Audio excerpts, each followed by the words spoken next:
주 예수의 은혜와 평강이 있을지어다. 자, 여러분 이번 주간은 따라서 합시다. 하나님의 이름. 원래 한 주간 동안 특별 새벽기도회 이렇게 진행하려는 마음이 있었지만은 지금은 또 가능하면 모임을 자제해야 되겠다 하는 그런 생각이 들어서 사실은 연초에 특별 새벽기도회를 이제 3월은 건너뛰고 4월에 고난주간 특별 새벽기도회 연초에는 계획을 했어요. 그러나 마음은 이번 주간에 여러분 좀 특별기도 새벽기도회를 한다 하는 그런 마음을 가지고 이번 주간에 임하시는데 이번 주간에 우리가 주제를 하나님의 이름에 대해서 살피려고 해요.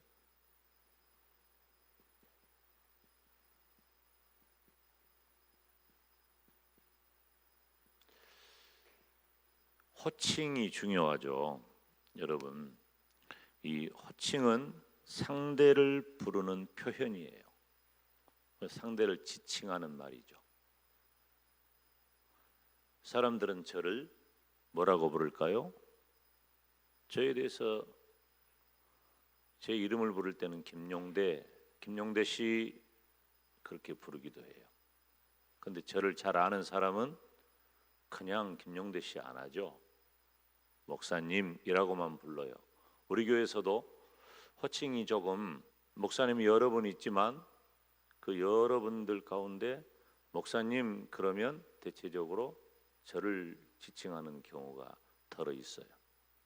그리고 저에 대해서는 또 그냥 목사님이라고 안 하고 담임 목사라고 부르는 경우가 많습니다. 구별할 수 있는 것이죠. 구별할 수 있는 거예요. 이제 저를 부를 때는 가능하면 담임 목사라고 부르는 것이 적합한 호칭이에요.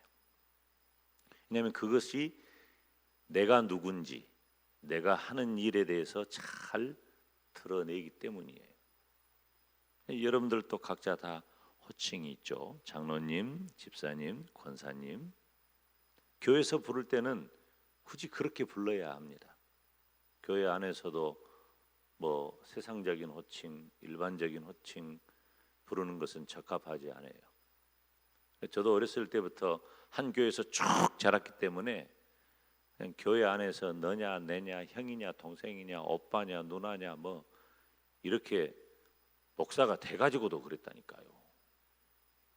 근데 우리 교회는 뭐 성도들이 수십 년 같이 사니까 그냥 형제처럼 지내고 형님, 동생, 누나, 언니, 오빠 뭐 교회 안에서도 또 세상적인 어떤 세상에서 하는 일, 직분 교회 안에서 그렇게 부르는데 교회 안에서는 교회 안에서 부르는 호칭을 하는 것이 제일 좋습니다. 제일 좋아요. 그래서 장로님, 권사님, 집사님, 선생님, 성도님, 형제님, 자매님 이렇게 교회 안에서만 부를 수 있는 호칭은 내가 누군가를 잘 표현하는 거죠. 드러내는 거예요. 내가 어떻게 부르는지 또 불리워지는지. 우리 기독교 신앙의 대상은 하나님이십니다. 하나님. 따라서 합시다. 하나님. 아이 뭐 이거 모르는 사람이 어디 있어서 또 이걸 따라서 하라고 할까? 그렇게 생각을 할 수도 있겠죠. 제일 중요한 말이 하나님이라는 단어예요. 사실은 성경에서. 그러니까 맨 처음에 등장하지. 그 여러분들이 이미 다 외울 정도. 태초에 하나님이 천지를 창조하시니라. 여러분 이 호칭이 우리는 우리 믿음의 대상이에요. 하나님은 우리 믿음의 대상이에요. 우리가 누구를 믿느냐, 무엇을 믿느냐, 하나님을 믿는 거예요. 아멘. 따라서 합시다. 나는 하나님을 믿습니다. 할렐루야. 나는 하나님을 믿는 거예요. 얼마나 복됩니까? 얼마나 감사합니까? 얼마나 아름답습니까? 얼마나 행복합니까? 내가 하나님을 믿는다는 것. 이 기본적인, 너무 짧고 너무 단순하고 너무 그 기본적인 이 말이 내 인생을 확 바꿔버린 거예요. 하나님을 믿는다. 다시 따라서 합니다. 나는 하나님을 믿습니다. 할렐루야. 우리 하나님 믿는 하나님의 백성 된 것 감사하시기를 바랍니다. 한 주간을 시작하는 첫날 첫 시간이고 또 2월을 마지막으로 보내는 날, 그리고 이제 내일부터는 새로운 한 달이 시작되는 이 한 주간의 첫 시간에 이 말을 고백할 수 있다는 것, 나는 하나님을 믿는다. 놀라운 일이고 우리에게 주어진 정말 가슴 뛰는 축복의 언어인 줄로 믿습니다. 그러면 이 하나님이 우리는 하나님을 믿는데, 우리가 믿는 그 믿음의 대상인 하나님이, 제가 한번 생각을 해봤어요. 도대체 다른 나라에서는, 갑자기 생각이 든 거야. 갑자기 다른 나라에서는 하나님을 뭐라고 부를까? 우리는 하나님이라고 부르는데, 그런데 우리도 하나님이라고도 부르지만은 또 하느님이라고도 부르는 있어요. 가톨릭 같은 경우는 하느님이라고 부릅니다. 그런데 이 하나님과 하느님이 다 우리 기독교 이 가톨릭이 먼저 전파가 되었죠. 가톨릭이 그러니까 1800년대 1700년대 후반 1800년대 가톨릭이 먼저 우리 조선에 들어왔고, 기독교는 훨씬 나중에 전파되었죠. 그래서 우리 기독교 초창기에는 하느님이라고 호칭하는 경우가 상당히 있었어요. 이것은 사실은 조금 이따 다시 설명을 하겠지만은, 우리나라의 하나님에 대한 호칭을 하는 것은 중국의 영향을 많이 받습니다. 중국에. 그냥 이번 한 주간 동안 계속 하나님의 이름 살피니까 오늘 다 못해요. 이거 다 못하고 조금 하다가 그냥 시간 되면 딱 끝내고 여러분 가시고 또 내일 새벽에 또 만나면 되니까, 뭔 말인지 알겠어요? 예, 걱정하지 마시라 그거예요. 시작한 거 보니까 엄청 길었구나 그런 생각할 수 있어서. 중국이에요. 중국도 가톨릭과 우리 기독교가 이 같은 호칭을 갖고 있어요. 대체적으로 그럽니다. 모든 나라들이 다 그래요. 대체적으로 다 같이 써요. 그 호칭을. 기독교나 가톨릭이 다 같이 쓰는데, 중국 같은 경우는 여러분이 그 중국 같은 경우는 이렇게 표현을 해요. 천주라는 표현을 씁니다. 천주라고 하는 표현. 천주라는 표현이. 그리고 또 중국어로는 상띠라고 하는데 상제라는 표현을 써요. 상제라는 상제라는 표현이. 잘 안 써봐서 안 써진다. 아무튼 상제는 어디서 많이 듣던 말이죠. 뭔 상제? 옥황상제. 그러니까 그 개념이라니까요. 제가 물어봤어요. 아니 가서 설교를 하는데 쌍띠, 상제 그러는 거예요. 야, 하나님이 옥황상제냐? 그러니까 그런다는 거야. 중국에서는 하나님에 대해 호칭을 할 때 천주라고도 하고 상제라고도 해요. 그러니까 가톨릭을 천주교라고 하잖아요. 가톨릭을 천주교. 그 영향이 그대로 전해진 거예요. 그래서 가톨릭에서 전통적으로 사용하던 하나님에 대한 그 호칭을 천주님이라고 하는 거예요. 지금도 천주교라고 부르는데 바로 우리는 천주교, 하나님교 그렇게 안 하잖아요. 우리는 정체성이 기독교예요. 기독교. 이것도 중국의 영향을 받은 거예요.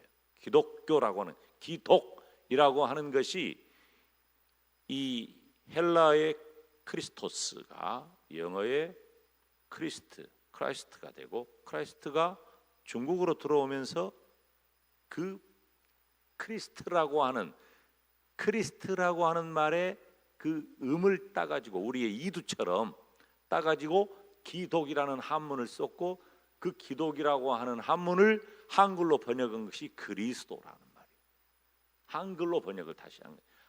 한문을 한글로. 그리고 그리스도라고 번역해 놓고 보니까 원래 헬라어의 크리스토스하고 상당히 이게 말이 비슷한 거예요. 그러니까 아주 잘된 번역이 돼버린 거죠. 자, 지금은 이제 하나님에 대한 얘기를 하니까 천주, 상제, 이것은 이탈리아 예수회의 가톨릭 그 선교사가 있는데 마테오 리치라고 하는 사람이에요. 이건 역사에서도 학생들이 다 배우는 사람입니다. 그 마테오 리치라고 하는 사람이 중국의 최초로 이 천주교를 전파한 사람인데, 그 사람이 쓴 책이 뭐냐면은 천주실의라고 하는 책을 쓴 거예요. 천주실의. 거기서 천주실의 사실은 이 천주실의, 이 천주라고 하는 말도 라틴어, 이 가톨릭에서는 라틴어를 많이 사용을 하니까 라틴어에 데우스라고 하는 말을 천주로 번역한 거예요. 뭐예요? 이것은 중국의 그 문화, 중국의 그 문화를 그대로 인정하면서 이 말을 이건 라틴어인데 라틴어를 그대로 쓰지 않고 이렇게 번역을 한 거예요. 중국에 맞도록. 그러니까 중국에서는 하나님을 천주라고 부르고 상제라고 불러요. 지금도 그래요. 지금도 그렇게 부릅니다. 중국 고대 문헌에 보면은 상제, 또 하늘을 뜻하는 천, 이런 표현이 나오는 것에 착안해가지고 이 마테오 리치가 이 데우스를 자기들이 일반적으로 쓰는 라틴어의 하나님이라고 부르는, 하나님이 아니지, 우리가 한글로 하나님이지, 자기들은 데우스라고 부르는 이 신이죠. 그러니까 신이죠. 일반적으로 하나님, 절대자, 창조자, 그런, 아까 우리가 찬송도 그런 찬송을 불렀잖아요. 그것을 천주라고 번역하고 상제라고 번역해서 사용을 한 거예요. 천주시리에서. 그래서 이제 이 마테오 리치가 보면서 천주나 상제가 우리 기독교가 성경이 말하는 이 창조주 하나님과 유일신과 같은 의미라고 설명을 한 거예요. 천주실이라고 하는 책에서 그렇게 한 거예요. 여러분 봐요. 우리 인류가 생활하는 삶의 기반이 다 어디에 있어요? 농사에 있잖아요. 농사. 아닙니까? 농사에 있다니까요. 다 삶의 기반이. 지금이니까 16세기 이후에 산업혁명이 일어나고, 그리고 기계화되고 2차 산업, 3차 산업, 이제는 4차 산업 시대가 되었지, 과거에는 다 1차 산업에 근거하는 거예요. 농업, 업, 목축업 다 1차 산업이에요. 그러니까 이 동양이든 서양이든 다 우리가 생각하는 하나님, 그 신의 존재를 어디에 있다고 여겼겠어요? 다 하늘에 있다고 여겼지. 그러니까 천을서 천주, 상제 다 그렇게 생각을 한 거예요. 다 하늘에 있다고 생각을 한 거예요. 그래서 우리 조선에도 천주교가 전파되고 기독교가 전파되고 그럴 때 천주교가 전파되는 과정에서 천주실이라고 하는 그 책을 통해서 천주라는 표현을 광범위하게 쓴 거예요. 그래서 맨 처음에 우리에게 전파될 때 천주교, 그래서 지금까지도 가톨릭을 천주교라고 부르는 거예요. 지금까지도 그렇게 부르는 겁니다. 그런데 사실 이 데오스라고 하는 이 표현도 어디서 나왔냐면 헬라어. 그러니까 이건 라틴어라 그랬죠. 헬라어에서는 이건 데오스예요. 데오스 라틴어가 데우스예요. 그러면 우리가 데오스라고 하는 말에서 어디서 많이 듣던 말이다 하는 생각이 들죠. 헬라에서 섬기던 하늘의 신이 뭐예요? 제우스예요. 제우스예요. 그러니까 다 이 헬라적 개념은 이런 개념이에요. 그때 당시 그리스 개념은, 그리스 신화적 개념으로는 제우스 신이에요. 신화에 나오는 등장하는 게 제우스 신이라는 말이에요. 그런데 또 이 말이 또 비슷하게 디오스라는 말이 있어요. 디오스는 냉장고 이름이 아니에요. 디오스는 거기서 가져온 말이에요. 이것은 스페인어예요. 스페인어는 만나면 사람들이 헤어지면 디오스 데 벤디가 하나님의 축복이 함께하기를, God bless you 그런 말이에요. 축복이 있을지어다 그런 표현들이에요. 다 그렇게 써요. 다 디오스 데 벤디가 허그하고. 스페인 갔을 때 권사님 다 잊어버렸지? 영어에서는 되게 이것도 신이라는 말인데 우리 기독교는 이 말을 안 씁니다. 구별하기 위해서 큰 대문자 갓을 써요. 앞에다 큰 대문자 하나. 이건 우리 기독교의 하나님이에요. 기독교의 하나님. 갓이라고 하는 표현. 일본은 신이죠. 일본은 신. 감이라 그러나, 일본어로 감이라 그러나 신이에요. 한문으로 쓰면 다 똑같은 말. 이 서양 말로 된 것들은 다 무엇으로 구분하냐면은 앞에 글자를 대문자로 쓰느냐 소문자로 쓰느냐로 구별을 해요. 자, 지금 무슨 얘기를 하냐면요, 우리 기독교의 하나님에 대해서 세상의 여러 나라들이 어떻게 부르고 있느냐라고 하면서 제가 하나님의 이름을 설명하려고 하는 거예요. 그런데 이제 지금 이 얘기가 나오면 시간이 너무 가니까, 자, 오늘은 여기에서 멈춥니다. 그러면 우리가 오늘 시작하는 첫날 하나님의 이름에 대해서 생각을 하면서 내가 하나님을 믿는다는 것이 얼마나 감사한가. 오늘 새벽에 우리가 하나님 앞에 기도할 때, 하나님, 내가 하나님을 믿게 된 것을 감사합니다. 하나님의 이름을 부르며 살게 된 것을 감사합니다. 오늘 또 그 하나님이 나에게 은혜를 주시고 하나님과 동행하는 복된 하루가 되게 하여 주시옵소서. 다 같이 두 손 들고 우리 주님 이름 부르면서 기도의 자리로 나가겠습니다.